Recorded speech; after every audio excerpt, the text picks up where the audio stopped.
오늘은 실제가 되는 믿음이라는 제목으로 하나님의 말씀을 선포하겠습니다. 성경에서 믿음에 대한 이야기를 하라 한다면 가장 먼저 떠오르는 본문은 역시 오늘 히브리서 11장이라고 말할 수 있습니다. 그래서 오늘 히브리서 11장의 별명이 믿음장이라고 많이 불리곤 하죠. 그리고 이 11장 전체에서도 가장 유명한 구절이라고 한다면 역시 오늘 본문인 1절에서 6절 말씀일 것입니다. 오늘 믿음에 대한 히브리서 기자의 이 본문을 함께 나눌 때 성령님께서 믿음에 대한 새로운 눈을 우리에게 활짝 열어주셔서 주님께서 기뻐하시는 믿음으로 살아가시는 복된 성도님들의 걸음 되시기를 주님의 이름으로 축원합니다. 자, 먼저 마지막 절 6절 말씀을 보면 무엇이라고 합니까? 믿음이 없이는 하나님을 기쁘시게 하지 못한다고 얘기하면서 하나님을 기쁘시게 하기 위해서는 우리가 두 가지를 믿어야 된다고 합니다. 자, 무엇이지요? 첫째, 하나님이 계신 것, 즉 하나님의 살아계심을 믿는 것. 둘째, 자기를 찾는 자에게 상 주시는 분이라는 것. 즉 하나님은 우리에게 좋은 것을 주신다는 이 두 가지 믿음을 가지고 있어야 한다. 그래야 하나님을 기쁘시게 하는 믿음을 가진 자다라고 이야기합니다. 그리고 4절과 5절 말씀은 이 두 가지 믿음으로 하나님을 기쁘시게 했던 두 사람의 이야기가 짧게 설명되고 있습니다. 그 두 사람이 아벨과 에녹이죠. 사실 아벨과 에녹이 두 사람에 대해서 우리가 알 수 있는 사실은 거의 없습니다. 성경에서 이 두 사람이 어떤 사람인지에 대해서 묘사된 것이 거의 전무하기 때문입니다. 아벨부터 한번 생각해 볼까요? 하나님은 아벨의 제사는 받으셨고 가인의 제사는 받지 않으셨죠. 왜 그렇게 하셨는지에 대해서 창세기 본문에 딱히 어떤 이유에 대한 설명이 없습니다. 그런데 오늘 본문에 근거하면 우리는 눈에는 보이지 않던 아벨의 믿음이 무엇인가라는 것을 확인할 수 있다는 것입니다. 아벨은 무엇을 믿은 것입니까? 무엇이 하나님의 기쁨이 되었고 그 제사가 하나님께 연락될 수 있는 이유가 되었습니까? 아벨은 두 가지를 믿었던 것입니다. 하나님의 살아계심, 그리고 하나님은 당신을 찾는 자에게 상 주시는 분이라는 이 두 가지를 흔들림 없이 믿었고 그 믿음으로 제사를 드렸기 때문에 그것이 하나님의 기쁨이 되었고 그 믿음은 어떤 하나님께 인정을 받게 된 것입니까? 가인의 제사보다 나은 제사를 드린 사람으로 의로운 자로 인정을 받게 되었다는 것이죠. 자, 그러면 에녹은 어떨까요? 창세기를 보면 에녹에 대한 설명은 딱 한 절밖에 없습니다. 창세기 5장 24절에 이렇게 설명이 되어 있습니다. 에녹이 하나님과 동행하더니 하나님이 그를 데려가심으로 세상에 있지 아니하였더라. 에녹은 육신의 죽음을 경험하지 않고 하늘로 올려진 사람입니다. 성경에서 이런 인물은 에녹 이외에는 엘리야 한 명밖에 없습니다. 어떻게 에녹이 이런 영광을 누릴 수 있었을까요? 창세기 본문에서 근거는 하나뿐입니다. 그가 늘 하나님과 동행을 했다는 것입니다. 그렇죠? 이 근거 하나밖에 없는데, 그런데 오늘 본문으로 근거하면 우리는 에녹이 어떤 믿음을 가지고 있었는가를 확인할 수 있다는 것입니다. 그렇죠? 에녹 또한 두 가지를 믿었다는 것입니다. 하나님의 살아계심, 그리고 하나님은 당신을 찾는 자에게 가장 좋은 것으로 주신다. 이 믿음으로 에녹이 평생 하나님과 동행했기 때문에 그것이 하나님의 기쁨이 되었다는 것이죠. 사랑하는 성도님들, 그런데 우리는 여기서 한 가지 불편한 질문을 던질 수 있습니다. 우리도 이 두 가지를 믿고 있는 사람들 아닙니까? 안 믿지 않잖아요. 다 믿고 있지 않습니까? 그런데 왜 우리 삶에는 이런 놀라운 역사들이 일어나지 않는가? 이것이 우리의 질문이 되어야 하지 않겠습니까?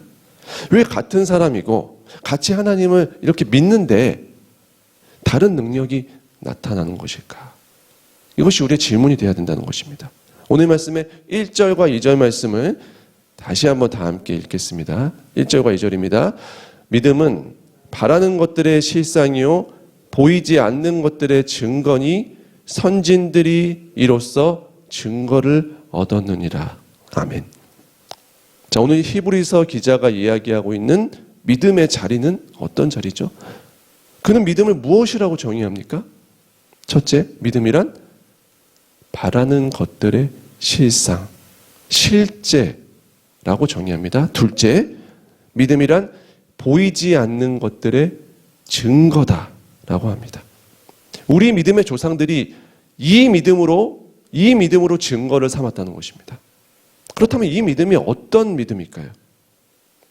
아주 간단하게 이야기하자면 이렇습니다. 내가 믿고 있는 것을 사실로 받아들이는 것입니다. 내가 믿고 있는 것을 사실로 받아들이는 것. 실제가 되는 믿음. 이것이 오늘 히브리서 기자가 이야기하는 믿음의 자리라는 것입니다. 열심히 있는 성도님들 중에 기도하실 때 믿습니다. 믿습니다. 이렇게 기도하시는 분들이 있죠. 물론 간절한 나의 마음을 하나님께 토로하는 그 기도 귀한 기도입니다. 그 기도 자체를 폄하하는 것은 아닙니다. 하지만 이런 고백은 보통 어떨 때 나오는 것이죠? 사실은 내 마음속에 의심이 있을 때 이런 기도를 많이 하게 된다는 것입니다. 믿지만 뭔가 의심이 있는 거예요. 그래 더 붙잡고 싶은 것입니다. 사실은 믿음이 부족하기 때문에 믿습니다 라고 외치는 경우가 많다는 것입니다. 만약에 그 사실이 내가 온전히 믿어진다면 사실 이렇게 고백할 필요가 없죠. 그것은 사실이니까요. 믿습니다의 믿음과 사실이 된 믿음, 이 두 가지의 차이를 구별하실 수 있겠습니까? 믿습니다의 믿음은 어떤 것이 있을까요? 성경 안에서 찾아본다면 이런 것이 있을 것 같습니다. 마가복음에서 예수께서 할 수 있거든이 무슨 말이냐? 믿는 자에게는 능히 하지 못할 일이 없느니라 라고 했을 때 귀신 들린 아이의 아버지가 했던 고백을 기억하십니까? 어떻게 이야기하죠? 내가 믿나이다. 믿습니다라고 한 거죠. 내가 믿나이다. 그 다음에 무엇이라고 합니까? 나의 믿음 없는 것을 도와주소서. 말이 안 되는 이야기를 하고 있지 않습니까? 앞뒤가. 내가 믿나이다. 나의 믿음 없는 것을 도와주소서. 이 믿음의 자리는 어떤 믿음의 자리일까요? 아직 연약한 믿음이죠. 믿음이 있지만 불안감, 의심, 믿음이 부족함이 함께 있는 믿음이라는 것입니다. 이 믿음의 자리죠. 그렇다면 실제가 되는 믿음이란 과연 어떤 믿음의 자리일까요? 이것도 예를 하나 들어보겠습니다. 제가 이번에 하와이로 여행을 다녀왔습니다.